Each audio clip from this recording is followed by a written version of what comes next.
جس کے ذریعے دین اسلام کی دعوت و نشر و اشاعت کا کام ہوگا۔ میں بہت زیادہ وقت آپ کا نہیں لوں گا، کیونکہ آج کے ہمارے جو خصوصی مقرر ہیں وہ فضیلت الشیخ محمد ارشد بشیر صاحب مدنی حفظہ اللہ ہیں۔ ان کا خطاب خاصا طویل ہوگا انشاءاللہ، اور خطاب کا عنوان بھی بڑا اہم ہے۔ آپ اس خطاب کو سن کر ہی یہاں سے تشریف لے جائیں۔ اسلام رحمت نہ کہ زحمت، یہ بہت اہم عنوان ہے جسے فضیلت الشیخ محمد ارشد بشیر مدنی صاحب اس کی وضاحت فرمائیں گے، اور ان کے خطاب کے بعد ہماری اس مجلس میں جو غیر مسلم بھائی تشریف لائے ہیں انہیں موقع دیا جائے گا کہ وہ حضرت مولانا کی تقریر سے متعلق کوئی سوال کرنا چاہے تو تحریری طور پر دے دیں، تاکہ ان کے سوال کا جواب ان کو دیا جا سکے اور ان کی تسلی اور تشفی ہو سکے، اسلام کے بارے میں کوئی غلط فہمی ہو تو وہ دور ہو سکے۔ ہمارا مقصد ہندوستانی سماج میں، ہندوستانی معاشرے میں بھائی چارہ قائم کرنا۔ ہم سب اللہ تعالیٰ کے بندے اور انسان ہونے کے ناطے ایک دوسرے کے بھائی ہیں۔ انسانیت کے ناطے بھائی چارہ اور ایک دوسرے کی خیر خواہی کا جذبہ ہمارے اندر پیدا ہونا چاہیے اور قائم رہنا چاہیے۔ مجھے جو مختصر گفتگو کرنی ہے اس کا عنوان تو بڑا اہم ہے، اور اس کے لیے اس کو بیان کرنے کے لیے بھی خاصا وقت چاہیے۔ میں شیخ بشیر صاحب اور آپ کے درمیان بہت زیادہ دیر تک حائل رہنا نہیں چاہتا ہوں۔ میرے خطاب کے سلسلے میں جو عنوان آج رکھا گیا ہے وہ ہے وہ ہم میں سے نہیں ہے۔ یہ رسول اللہ صلی اللہ علیہ وسلم کی ایک مشہور حدیث ہے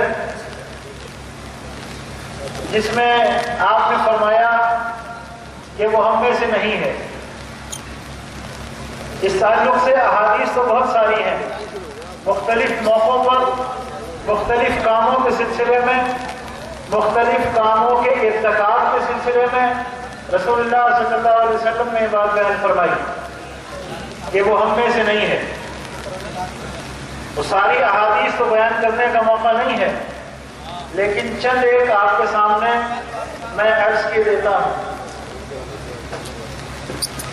نبی کریم صلی اللہ علیہ وسلم نے فرمایا لیس منا من ضرب الخدود وشق الجیوب ودعا بدعوى الجاہلیہ، وہ ہم میں سے نہیں ہے جو مصیبتوں پریشانی کے وقت میں، صدمے کے وقت میں اپنے گریبان کو چاک کرے، اپنے رخسار کو پیٹے اور اپنے رخسار پر تھپڑ لگائے اور جاہلیت والوں جیسی پکارے۔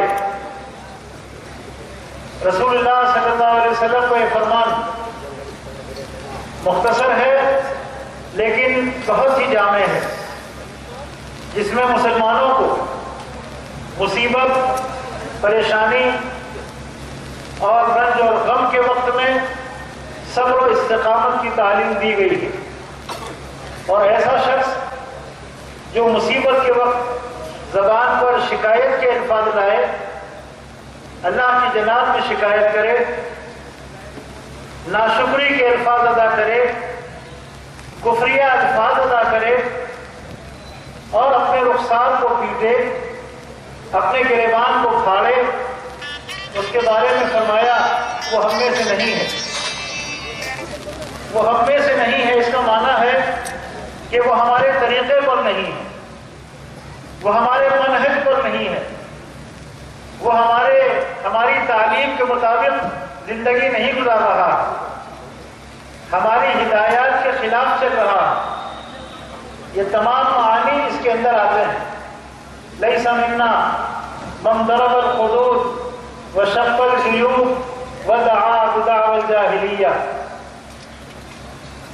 اسی طرح ایک دوسری حدیث میں رسول اکرم صلی اللہ علیہ وسلم نے فرمایا لیس منا من لم يتغن بالقرآن. وہ ہم میں سے نہیں ہے جو قرآن کریم کو اچھے انداز میں نہ پڑھے. قرآن کریم کو اچھی آواز اور اچھے انداز اور اصول و ضابطے اور تجوید و قرآن کے اصول، یہ ساری چیزیں اس کے اندر داخل ہیں. جو اس طرح سے قرآن کو نہ پڑھے وہ ہم میں سے نہیں ہے، یعنی وہ ہمارے طریقے پر نہیں ہے، ہمارے منہج پر نہیں ہے، ہماری بتائی ہوئی تعلیم پر عمل پیرا نہیں ہے. اسی طرح رسول اکرم صلی اللہ علیہ وسلم نے فرمایا لیس منا من تشبہ بغیرنا لا تشبہوا بالیہود ولا بالنصارى. فرمایا وہ ہم میں سے نہیں ہے جو غیروں کی مشابہت اختیار کرتا ہے. بہت اہم حدیث ہے. وہ ہم میں سے نہیں ہے جو غیروں کی مشابہت اختیار کرے. ہمارے نوجوان، ہماری بہن بیٹیاں، خواتین، خاص طور پر نوجوان غور فرمائیں اس فرمان رسول صلی اللہ علیہ وسلم میں کہ آپ فرما رہے ہیں جو غیروں کی مشابہت اختیار کرے وہ ہم میں سے نہیں ہے. یہود اور نصارہ کی مشابہت اختیار مت کرو، ان کے طریقے کو اختیار مت کرو، ان جیسے نہ بنو. آج میرے بھائیوں بہت ساری چیزیں ہمارے معاشرے میں، ہماری زندگی میں، ہمارے رہن سہن میں، ہمارے طور طریقے میں انہی کی داخل ہو گئی اور وہی سب کچھ ہمیں اچھا لگتا ہے. آج ہمارا نوجوان پڑھنے کے لیے اس کے پاس ٹائم نہیں، دین سیکھنے کے لیے اس کے پاس وقت نہیں ہے، قرآن کریم کو یاد کرنے اور اسے پڑھنے کے لیے اس کے پاس وقت نہیں ہے، دین کے موٹے موٹے مسائل سیکھنے کے لیے اس کے پاس وقت نہیں ہے. اگر وقت ہے تو 2-3 گھنٹے باربر کی دکان پر بیٹھ کر بال سیٹ کرانے کا وقت ہے، بالوں کی سیٹنگ کرانے کا وقت اس کے پاس ہے، جہاں اسے کئی سو روپے خرچ کرنے پڑتے ہیں. کبھی کوئی سا رنگ لگوائے گا، کبھی کوئی سا رنگ لگوائے گا، کبھی کچھ نالیاں بنوائے گا، کبھی کوئی ڈھنگ ہوگا، کبھی کوئی ڈھنگ ہوگا.